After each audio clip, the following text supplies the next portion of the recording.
नमस्कार, मी अनुजा. तुम्ही पाहत आहात मुंबई तकच्या महाराष्ट्र टुडे या लाईव्ह बुलेटिनमध्ये आपल्या सगळ्यांचं स्वागत. थोड्या वेळापूर्वीच आम्ही तुम्हाला शिवसेना आमदार अपात्रते संदर्भातली जी सुनावणी विधानसभा अध्यक्षांसमोर आज पार पडलेली आहे त्या संदर्भातले सगळे लेटेस्ट लाईव्ह अपडेट्स देत होतोच.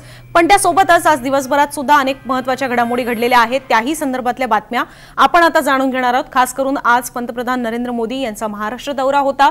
मनोज जरांगे पाटील यांच्या उपोषणाचा दुसरा दिवस होता आणि अर्थातच आम्ही आमदार अपात्रतेच्या सुनावण्यांसंदर्भातले अपडेट्स तर दिलेले होते. पण पुढची सुनावणी कधी आहे आणि त्या वेळापत्रकाचं नेमकं झालं काय या दोन्ही गोष्टी सुद्धा अनेक जण आम्हाला कमेंट्स मध्ये विचारत होते. त्याही संदर्भातले आपल्याला अपडेट्स जाणून घ्यायचे आहेत. आणि सोबतच सदावर्ते गुणरत्न सदावर्ते यांच्या गाडीवर जो हल्ला झालेला आहे त्याचं पुढे काय झालं याही सगळ्या संदर्भातल्या बातम्या ज्या आहेत त्या आपल्याला जाणून घ्यायच्या आहेत. सुरुवात करूया. आपली पहिली बातमी असणार आहे अर्थातच पंतप्रधान नरेंद्र मोदी यांच्या महाराष्ट्र दौरा आणि मनोज जरांगे पाटील या दोघांचीही संबंधित एकत्रित असलेली ही बातमी आहे. पहिली बातमी आपण पाहूया. मनोज जरांगे पाटील यांनी आज पंतप्रधान नरेंद्र मोदी यांच्या दौऱ्यासंदर्भात काय म्हटलेलं आहे आपण बातम्या दाखवूया आपल्या प्रेक्षकांना. पहिली बातमी आपली तीच असणार आहे की बेसिकली मनोज जरांगे पाटील यांनी पंतप्रधान नरेंद्र मोदी यांनी आज महाराष्ट्रात येऊन सुद्धा त्यांची भेट न घेतल्याची नाराजी जी आहे ती कुठेतरी व्यक्त केलेली आहे. मनोज जरांगे पाटील यांचा खरं तर काल सुद्धा जर आपण पाहिलं तर मुख्यमंत्री एकनाथ शिंदे आणि उपमुख्यमंत्री देवेंद्र फडणवीस हे दोघेही दिल्लीला गेलेले होते. अमित शहांची भेट घ्यायला गेलेले होते आणि त्याही वेळेला जरांगे पाटील यांचं असं म्हणणं होतं की त्यांनी दिल्लीतनं इथे परत येताना रिकाम्या हाती परतू नये. खाली तुम्ही काहीच गेलेला आहात आणि घेऊन काहीच आलेला नाही आहात असं असू नये. तुम्ही रिकाम्या हाती परतू नका. तसं असेल तर तुम्हाला 1 तास सुद्धा आम्ही देणार नाही ही त्यांची भूमिका होती. सो त्याही वेळेला ते आशावादी होते की मुख्यमंत्री उपमुख्यमंत्री जर दिल्लीला जात असतील तर काहीतरी मराठा आरक्षणाच्या दृष्टीने महत्त्वाच्या गोष्टी घडायला हव्या, महत्त्वाचे काही निर्णय व्हायला हवे किंवा प्रक्रिया पुढे जाणाऱ्या त्या गोष्टी असायला हव्या ही अपेक्षा आशा त्यांना होती. आज सुद्धा जेव्हा पंतप्रधान नरेंद्र मोदी हे महाराष्ट्र दौऱ्यावर आलेले असताना आणि महाराष्ट्रात मराठा आरक्षणाचा मुद्दा तापलेला असताना त्यांनी आपली भेट न घेणं किंवा त्यांनी मराठा आरक्षणासंदर्भात सुद्धा म्हणजे असं कुठे जरांगे पाटलांचं म्हणणं नव्हतं की मोदींनी येऊन माझी भेट घ्यावी, पण त्यांचं असं म्हणणं होतं की मराठा आरक्षण प्रश्नी काहीतरी तोडगा निघायला हवा किंवा त्या संदर्भात काहीतरी भूमिका स्पष्ट करणं गरजेचं आहे, त्या संदर्भात हालचाली करणं अपेक्षित आहे. पण हे मात्र मोदींकडनं काहीच झालं नाही. यावर सुद्धा त्यांनी नाराजी व्यक्त केली आणि त्यांनी थेट पंतप्रधान नरेंद्र मोदी यांनाच सवाल केलेला आहे, यांनाच प्रश्न विचारलेला आहे की मराठ्यांची आता तुम्हाला गरज नाही का? किंवा त्यांचं असं सुद्धा म्हणणं आहे, त्यांनी क्षत्रिय मराठा हा सुद्धा टर्म वापरलेला आहे. क्षत्रिय मराठ्यांची गरज नाही का? जे गोरगरीब आहेत त्यांच्या मतांची किंवा त्यांची आता तुम्हाला गरज उरलेली नाहीये का? हा सुद्धा प्रश्न त्यांनी उपस्थित केला. खरं तर मोदी आज महाराष्ट्रात येत आहेत. यावरून शिवसेना ठाकरे गटाचे प्रमुख उद्धव ठाकरे यांना सुद्धा प्रश्न विचारण्यात आले. तेव्हाही त्यांनी हे म्हटलेलं होतं की मोदी महाराष्ट्रात येत आहेत किंवा शिर्डीत येत आहेत तर त्यांचं स्वागत आहे, पण त्यांनी मनोज जरांगे पाटील यांची भेट घ्यावी आणि मराठा आरक्षणाचा प्रश्न जो आहे तो मार्गी लावावा किंवा त्याच्यावर तोडगा काढावा अशी अपेक्षाही त्यांनीही व्यक्त केलेली होती. आणि सोबतच मुख्यमंत्री एकनाथ शिंदे यांनी जे मराठा आरक्षणासंदर्भात छत्रपती शिवाजी महाराज यांची शपथ घेतली की आपण आरक्षणावर तोडगा काढू, यावर सुद्धा ठाकरेंचं असं म्हणणं होतं की शपथ घेणं या सगळ्या गोष्टी भावनिक झाल्या, पण तुम्ही गेल्या 40 दिवसात काय केलं हा प्रश्न सुद्धा त्यांच्याकडनं उपस्थित करण्यात आलेला होता. त्याच्यामुळे उद्धव ठाकरे यांनी सुद्धा याच्यावर भाष्य केलेलं होतं.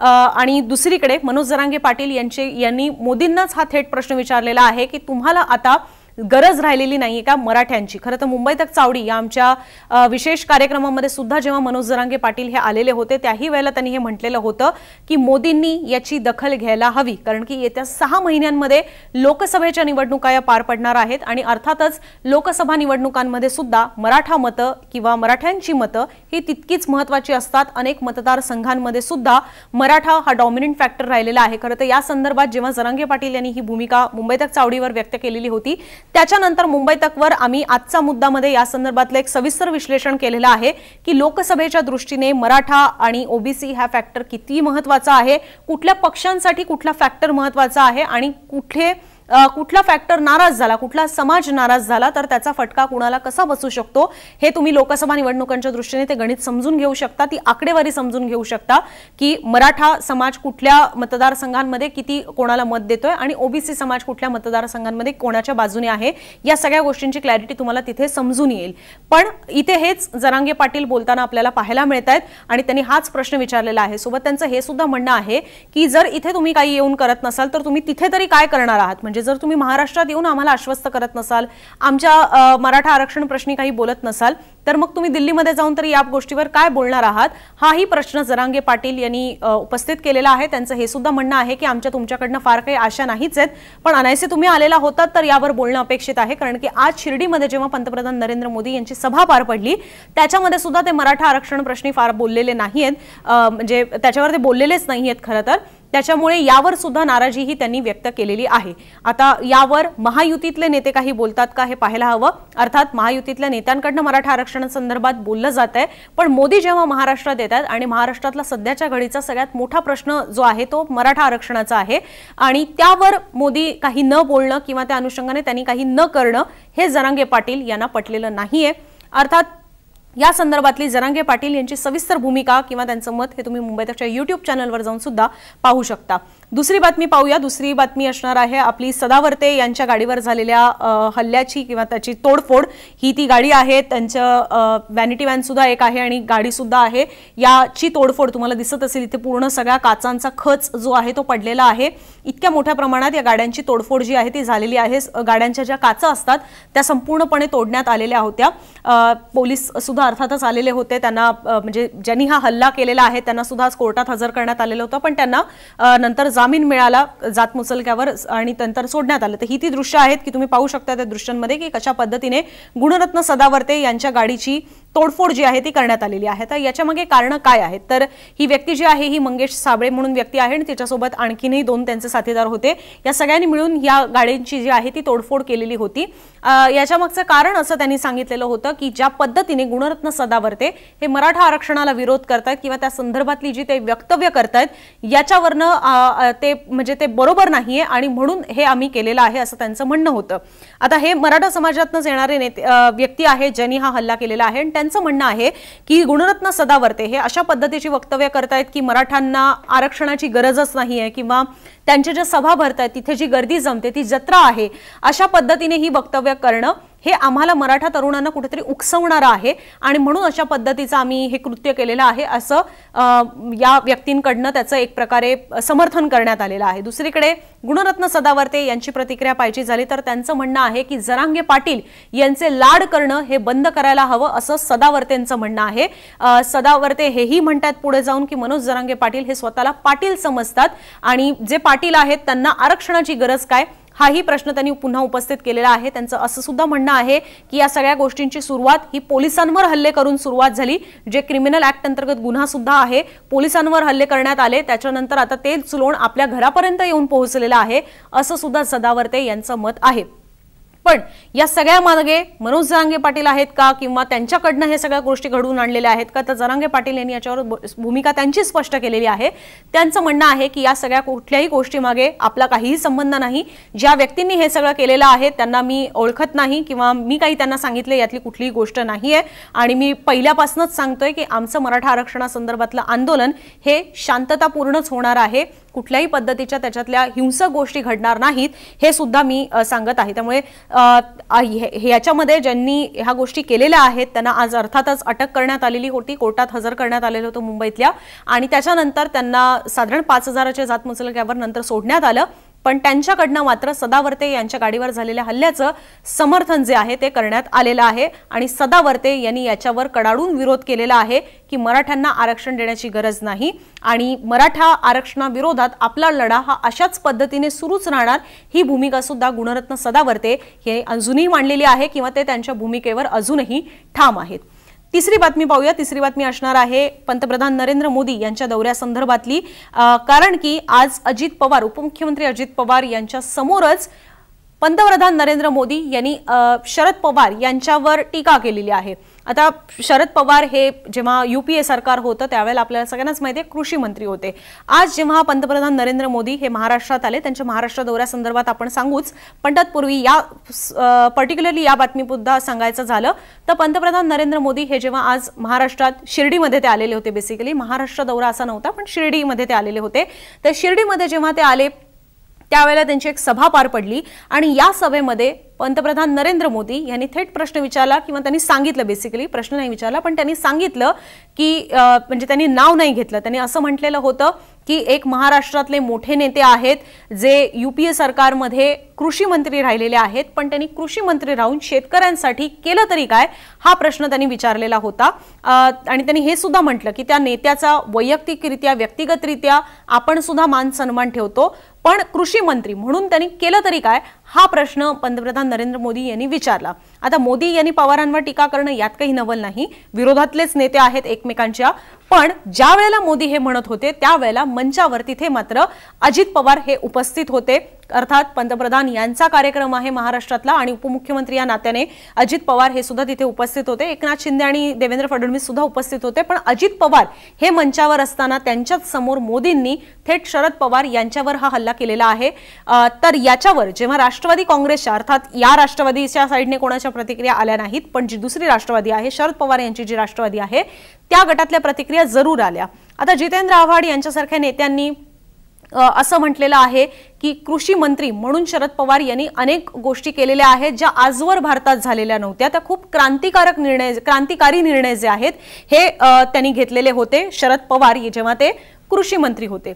दुसरीकडे जयंत पाटील जे शरद पवार यांच्या राष्ट्रवादी काँग्रेसचे प्रांताध्यक्ष आहेत, त्यांनी सुद्धा एक व्हिडिओ शेअर केलेला आहे। खरं तर जयंत पाटील यांनी एक व्हिडिओ शेअर करून त्याच्यामध्ये कशा पद्धतीने शरद पवार यांचं कौतुक करताना नरेंद्र मोदी यांचा तो व्हिडिओ आहे आणि त्याच्यामध्ये जयंत पाटील म्हणतात की आदरणीय शरदचंद्र पवार साहेब यांनी 60 वर्षात शेतकऱ्यांसाठी काहीही केलं नाही असं म्हणणाऱ्या पंतप्रधानांनीच पूर्वीच्या भाषणात पवार साहेबांच्या कार्याबद्दल वस्तुस्थिती मांडलेली होती, हे इथे त्यांनी म्हटलेलं आहे। आता ती वस्तुस्थिती काय होती, म्हणजे इथे जयंत पाटील यांनी जो व्हिडिओ शेअर केलाय त्याच्यामध्ये काय म्हणण्यात आलेलं होतं, तर स्वतः नरेंद्र मोदी हे भाषण देत आहेत आणि स्टेजवर त्यावेळेला शरद पवार होते आणि त्यांच्या समोरच मोदी त्यांचं असं कौतुक करत होते की शरद पवार यांच्याशी कुठल्याही विषयावर बोला तो विषय ते हळूहळू करत बरोबर शेतीवर आणतात, म्हणजे तुम्ही त्यांच्याशी क्रिकेटवर बोलत असाल तरी ते तो विषय शेतीवर आणतील। शेतकऱ्यांसाठी त्यांनी अनेक कामं केलेली आहेत, तुम्ही गन्ना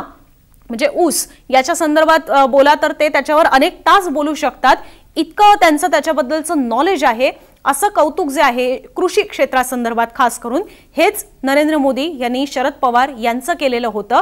आणि आज जेव्हा नरेंद्र मोदी महाराष्ट्रात येऊन असं म्हणतायत की 10 वर्षांमध्ये कृषी मंत्री असताना शरद पवार यांनी शेतकऱ्यांसाठी केलं तरी काय, किंवा 60 वर्षांमध्ये गेल्या शरद पवार यांनी शेतकऱ्यांसाठी केलं तरी काय, तर हे कुठेतरी विरोधाभासी वक्तव्य आहे, हे सुद्धा जयंत पाटील यांच्याकडनं हायलाइट करण्यात आलेलं आहे। आता याच्या पलीकडे जाऊन पंतप्रधान नरेंद्र मोदी यांच्या महाराष्ट्र दौऱ्यासंदर्भात बोलायचं झालं तर निळवंडे कालव्याचं उद्घाटन जे आहे ते सुद्धा आज पंतप्रधान मोदी यांच्या हस्ते करण्यात आलं आणि इतरही काही योजना होत्या ज्याचं उद्घाटन त्यांच्या हस्ते करण्यात आलं। सुरुवातीला ते शिर्डी साई मंदिर जे आहे तिथे गेलेले होते, त्यांनी पूजा सुद्धा केली आणि त्याच्यानंतर ही वेगवेगळी उद्घाटनांची कार्यक्रम जे आहेत ते पार पडलेले होते आणि पंतप्रधान यांच्या समोरच मुख्यमंत्री एकनाथ शिंदे यांनी सुद्धा इंडिया अलायन्स जो आहे त्यांच्यावर टीका केलेली होती की हे सगळे एकत्र आलेले आहेत, केवळ म्हणजे अर्थात जे नेहमीचे आरोप होतात इंडिया अलायन्सवर त्या पद्धतीनेच आरोप करण्यात आले, हे सगळे एकत्र आलेले आहेत, पण यांच्या समोर मोदींसमोर यांचा काहीही टिकाव लागणार नाही अशा पद्धतीने एकनाथ शिंदे यांनी त्यांच्यावर सुद्धा टीका केलेली होती। तर पंतप्रधान नरेंद्र मोदी यांचा आजचा हा खरं तर थोडक्यातलाच हा दौरा होता। या दौऱ्यामध्ये अर्थातच मुख्यमंत्री एकनाथ शिंदे, उपमुख्यमंत्री देवेंद्र फडणवीस, अजित पवार आणि अहमदनगर जिल्ह्यामधूनच येणारे एक मोठे नेते आणि महाराष्ट्राचे महसूल मंत्री राधाकृष्ण विखे पाटील हे सुद्धा त्यावेळेला तिथे उपस्थित होते। या सगळ्यांसोबतच साधारण मोदींचा महाराष्ट्रातला हा एक 4 तासांचा दौरा होता, ज्या वेळेला त्यांनी काही उद्घाटन कार्यक्रम केलेले होते आणि सोबतच भाषण सुद्धा जे शिर्डीमध्येच त्यांचं झालेलं आहे त्या दरम्यानचीच ही एक महत्त्वाची बातमी होती। तुम्हाला संपूर्ण भाषण पाहायचं असेल तर ते सुद्धा तुम्ही आमच्या मुंबई तकच्या YouTube चॅनलवर लाईव्ह सेक्शनमध्ये पाहू शकता। विखे पाटील, मुख्यमंत्री एकनाथ शिंदे, उपमुख्यमंत्री फडणवीस आणि अजित पवार यांची सुद्धा भाषणं झालेली आहेत, ती सुद्धा तुम्ही पाहू शकता। अर्थात प्रत्येकाने लोकसभा निवडणुकांच्या दृष्टीने आपापल्या परीने भाषणं केलेली आहेत, ती तुम्ही नक्कीच मुंबई तकच्या YouTube चॅनलवर पाहू शकता। चौथी बातमी असणार आहे तीच शिवसेना आमदार अपात्रतेच्या सुनावणीसंदर्भातली। नवं वेळापत्रक हे आता विधानसभा अध्यक्ष राहुल नार्वेकर थेट सुप्रीम कोर्टातच देण्याची दाट शक्यता आहे, कारण की आज खरं तर ते देणार होते पण आता त्यांनी ते का दिलं नाही याचं काही उत्तर नाही आहे, कारण की सुप्रीम कोर्टाने 17 ऑक्टोबरला विधानसभा अध्यक्षांना ज्या गोष्टी ऐकवलेल्या होत्या, जे ताशेर ओढलेले होते किंवा लिखित आदेश दिलेले होते, त्याच्यानंतर विधानसभा अध्यक्ष राहुल नार्वेकर यांनी माध्यमांसमोर कुठलीही प्रतिक्रिया दिलेली नाहीये। पण जेव्हा 20 ऑक्टोबरला त्यांच्यासमोर शिवसेना आमदार अपात्रतेची सुनावणी झाली, त्यावेळेला माहिती ही देण्यात आलेली होती की 26 ऑक्टोबरला जे 6 गट त्यांनी केलेले आहेत 34 याचिकांचे, त्याची जी वर्गवारी करण्यात आलेली आहे, तर त्याच्या तारखानुसार सुनावण्या कधी होणार आहेत हे ते सांगणार होते आज 26 ऑक्टोबरला। पण ते सुद्धा आज सांगण्यात आलेलं नाहीये। उलट अनपेक्षितरित्या आज एक प्रदीर्घ सुनावणी जी आहे ती पार पडलेली आहे। आतापर्यंत शिवसेना आमदार अपात्रतेच्या सुनावणी साधारण अर्धा तास, 1 तास, फार तर फार 1.5-2 तास झालेले आहेत। आज मात्र जवळपास 4 तास शिवसेना आमदार अपात्रतेच्या संदर्भातल्या सुनावण्या ही विधानसभा अध्यक्षांसमोर पार पडलेली आहे। दोन्ही गटांनी आपापल्या बाजू ठेवलेल्या आहेत, ज्याच्यामध्ये पुन्हा एकदा ज्या पद्धतीने इलेक्शन कमिशन समोर शिवसेनेचे मुद्दे हे मांडले जात होते, शिंदे गट जे आक्षेप घेत होता, ठाकरे गट जे मुद्दे मांडत होतं, तेच मुद्दे तसेच आर्ग्युमेंट्स हे आजही इथे पाहायला मिळाले।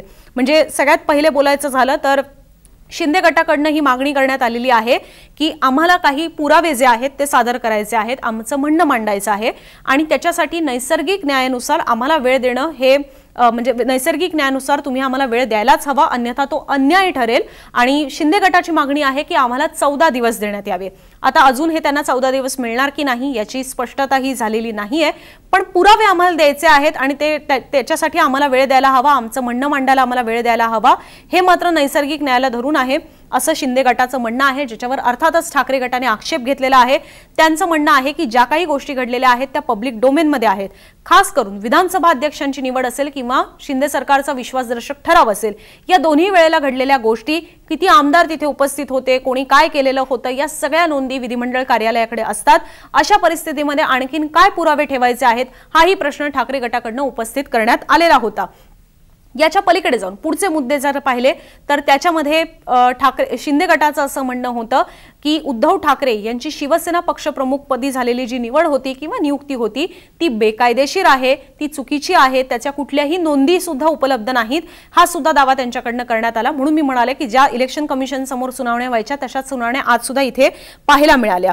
याच्यानंतर त्यांनी हे सुद्धा सांगितलेलं होतं की आमदार जे आहेत त्यांचं आपापल्या परीने वेगवेगळे म्हणणं आहे आणि ते मांडण्याची संधी त्यांना देण्यात यावी, हे सुद्धा त्यांचं म्हणणं होतं। पण या सगळ्यावर त्यांनी हा मुद्दा जो आहे तो हायलाइट केलेला होताच की उद्धव ठाकरे यांची शिवसेना पक्षप्रमुख पदी जी निवड झालेली आहे ती चुकीच्या पद्धतीने आहे, ती बेकायदेशीरपणे झालेली आहे, हा दावा त्यांनी आज सुद्धा केलेला आहे। आता या सगळ्यावर उत्तर देताना ठाकरे गटाकडनं हे सांगण्यात आलेलं होतं, त्यांनी सुद्धा त्यांच्या परीने काही मुद्दे मांडले। मुळात शिंदे गटाची जी 14 दिवसांची मागणी आहे तीही योग्य नाही त्यांनी म्हटलं। दुसरी गोष्ट म्हणजे त्यांनी विधानसभा अध्यक्षांना आठवण करून दिली सुप्रीम कोर्ट काय काय म्हणालेलं आहे त्याची। त्यांनी ठाकरे गटाचं हे म्हणणं आहे की तुम्हाला एक लक्ष्मण रेषा जी आहे ती आखून देण्यात आलेली आहे, तुम्ही आता ट्रिब्युनल म्हणून आहात, लवाद म्हणून आहात आणि नियमांतर्गत तुम्ही कशा पद्धतीने हे कार्य केलं पाहिजे, तुम्ही कुठपर्यंत हे काम करू शकता याची सुद्धा एक चौकट जी आहे ती आखून देण्यात आलेली आहे आणि त्यानुसारच तुम्ही काम करणं अपेक्षित आहे, हे सुद्धा ठाकरे गटाच्या वकिलांकडनं विधानसभा अध्यक्षांना सांगण्यात आलं। दुसरी गोष्ट जी त्यांची आहे ज्याच्यावर आक्षेप हा शिंदे गटाने घेतलेला होता की ठाकरे हे 2018 पासून चुकीच्या पद्धतीने पक्षप्रमुख म्हणून झालेले आहेत, ती निवड चुकीची आहे हे जर त्यांनी म्हटलेलं होतं। यावर ठाकरे गटाचं असं म्हणणं आहे की उदय सामंत हे ज्या वेळेला आमच्या सोबत होते, आपल्याला लक्षात असेल की 20 जून नंतर जे बंड शिंदेनी केलेला आहे आणि त्या सुरुवातीलाच काही उदय सामंत तिथे गेलेले नव्हते, ते थोडे उशिरा गेलेले होते, गुवाहाटीला जाणारे ते सगळ्यात शेवटचे शिवसैनिक असतील असंही म्हणता येईल। तर दरम्यानच्या काळामध्ये ज्या काही मीटिंग्स झाल्या त्यावेळेसच्या आमदारांच्या सह्या या आमच्या सोबत आहेत आणि त्यावेळेला उदय सामंत यांनी सुद्धा ऍडमिट केलेलं होतं की उद्धव ठाकरे हेच 2018 पासून आपले पक्षप्रमुख आहेत। आता मात्र जर शिंदे गट त्याला ते नाकारत असेल तर उदय सामंत हे त्यांच्या सोबतच आहेत, त्यामुळे या भूमिका या फार विरोधाभासी आहेत हे सुद्धा त्यांचं म्हणणं आहे। तर अशा शिंदेच्या आमदारांच्या काय काय भूमिका या विरोधाभासी ठरलेल्या आहेत याचे काही दाखले जे आहेत हे ठाकरे गटाकडनं विधानसभा अध्यक्षांसमोर आज ठेवण्यात आले। आणखीन त्यांनी हे सांगितलेलं आहे की पक्ष कोण आणि प्रतोद कोण ही मागणी शिंदेनी केलेली होती की पक्ष कोण आणि प्रतोद कोण हे विधानसभा अध्यक्षांनी ठरवावं, जे की त्यांनाच ठरवायचं आहे सध्या। व्हिप कोणाचा आहे, कोणी तो झुगारला याचा निर्णय लावण्यासाठी जे सुप्रीम कोर्टाने सुद्धा त्यांना सांगितलेलं आहे। तर यावर सुद्धा घटनेनुसारच जाणं अपेक्षित आहे शिवसेनेच्या। पण इथे ठाकरे गटाचं म्हणणं असं आहे की तुम्ही घटना पाहताना 21 किंवा 20 जून नंतर काय घडलंय याच्यापेक्षा 20 आणि 21 जूनच्या आधी काय होतं त्या गोष्टींनुसार हे सगळं अॅनालिसिस करणं गरजेचं आहे। म्हणजे 20 जून नंतर बंड झालेला आहे, त्यामुळे त्यांचं असं म्हणणं आहे ठाकरे गटाचं की जेव्हा एकदा रायव्हल ग्रुप्स तयार होतात त्याच्यामुळे ॲक्शन्स ज्या घेतल्या जातात किंवा जर तुम्हाला निर्णय घ्यायचा असेल तर ते रायव्हलरी झाल्यानंतरच्या काय गोष्टी आहेत ते पाहता कामा नये, तर आधी काय होतं त्याच्यावर निर्णय घ्यायला हवा। त्यामुळे आधीचे जे पक्षप्रमुख कोण होते 20-21 तारखेपूर्वी हे लक्षात घेणं गरजेचं आहे आणि त्यावेळेसची घटना जी आहे ती लक्षात घेणं गरजेचं आहे, हे सुद्धा त्यांनी म्हटलेलं आहे। आता बहुमतासंदर्भात बोलायचं झालं की कोणाकडे किती जणांचा पाठिंबा आहे, तर याची क्लॅरिटी ही येणं खूप मुश्किल आहे, कारण की 20-21 जूनच्या वेळेला ज्यावेळेला शिंदेनी बंड केलं आणि ज्याच्यानंतर सगळे व्हीप जुगारण्याचे मुद्दे उपस्थित करण्यात आले 21 जून ते 4 जुलैपर्यंत 2022च्या, त्या दरम्यान काही शिंदेंकडे आत्ता जसं बहुमत आहे तसं बहुमत नव्हतं। सगळे आमदार हे टप्प्याटप्प्याने शिंदेंसोबत गेलेले होते, खासदार तोपर्यंत त्यांच्यासोबत इतके नव्हते, त्यामुळे त्यावेळेला तो बहुमताचा मुद्दा कितपत त्यांना सिद्ध करता येईल, ज्या पद्धतीने त्यांनी इलेक्शन कमिशन समोर सिद्ध केलं की आमच्याकडे बहुमत आहे म्हणून आम्ही खरी शिवसेना, ही गोष्ट ते विधानसभा अध्यक्षांसमोर सांगू शकतील का, कारण तेव्हा त्यांच्याकडे तसं बहुमत नव्हतं। त्यामुळे या गोष्टी अजूनही क्लिअर नाहीयेत की विधानसभा अध्यक्ष हे कशा पद्धतीने ठरवणार आहेत, म्हणजे ते कुठले निकष लावणार आहेत। जे सुप्रीम कोर्टाने त्यांना सांगितलेलं होतं त्यानुसार तरी त्यांना शिवसेनेची घटनाच पाहिजे होती। आता आज हे सगळे आर्ग्युमेंट्स जे आहेत ते झालेले आहेत। पुढची सुनावणी जी आहे ती आता 3 नोव्हेंबरला होणार आहे अनिल परब यांनी दिलेल्या माहितीनुसार। काही जण म्हणतात 2 नोव्हेंबरला सुद्धा होतील, अर्थात आमचीही त्याच्यावर नजर राहील, कारण की फक्त ही वकिलांनी बाहेर येऊन दिलेली माहिती आहे। पण 2 ते 3 नोव्हेंबरच्या दरम्यान ही सुनावणी होणार असं दिसतंय, कारण की जे शिंदेचे वकील होते त्यांनी सांगितलेलं होतं की बुधवारी सुनावणी होणार, ज्याची तारीख ही 1 नोव्हेंबर येते। अनिल परबयांनी सांगितलेलं आहे 3 नोव्हेंबरला सुनावणी होणार, पण अनिल परब हे सगळ्यात शेवटी निघालेत, त्यामुळे अंदाज असाच आहे की 3 नोव्हेंबरला आता शिवसेना आमदार अपात्रतेची सुनावणी जी आहे ती होणार आहे आणि त्या दिवशी विधानसभा अध्यक्ष हे फायनल सांगणार आहेत की जे पुरावे सादर करायचे आहेत ते करता येणार आहेत का, त्याच्यासाठीचा ॲडिशनल वेळ हा दिला जाणार आहे की नाही। तर या होत्या आपल्या आजच्या सगळ्या महत्त्वाच्या महाराष्ट्रातल्या घडामोडी। याखेरीज मनोज जरांगे पाटील यांनी जी काही मुलाखत दिलेली आहे, म्हणजे त्यांनी जे काही म्हणणं मांडलेलं आहे आज दिवसभरातलं, ते सुद्धा तुम्ही आमच्या मुंबई तकच्या YouTube चॅनलवर जाऊन पाहू शकता। त्यांच्या आरक्षणाच्या मागणी संदर्भातले त्या अनुषंगाने सरकार काय काय करतंय आणि मराठा आरक्षणासंदर्भातल्या इतरही महत्त्वाच्या घडामोडी, सोबतच जरांगे पाटील यांच्या उपोषणाचे अपडेट्स आणि उद्या परवामध्ये सुद्धा अर्थात ज्या काही त्या अनुषंगाने प्रोग्रेस होईल त्याही घडामोडी आम्ही तुमच्या समोर ठेवत राहणारच आहोत। त्यामुळे सकाळी 9 वाजल्यापासून रात्री साधारण 9:30-10 पर्यंत मुंबई तकवर अशाच पद्धतीने दिवसभरातल्या सगळ्या महत्त्वाच्या घडामोडींचे लेटेस्ट अपडेट्स आणि विश्लेषण तुमच्या समोर ठेवण्याचा आमचा हा प्रयत्न असतो। त्यासाठी मुंबई तकच्या YouTube चॅनलला तुम्ही अजून सबस्क्राइब केलं नसेल तर सबस्क्राइब जरूर करा। मुंबईतक.in या आमच्या वेबसाईटलाही नक्की भेट द्या। हे लाईव्ह पाहिलं त्याबद्दल धन्यवाद।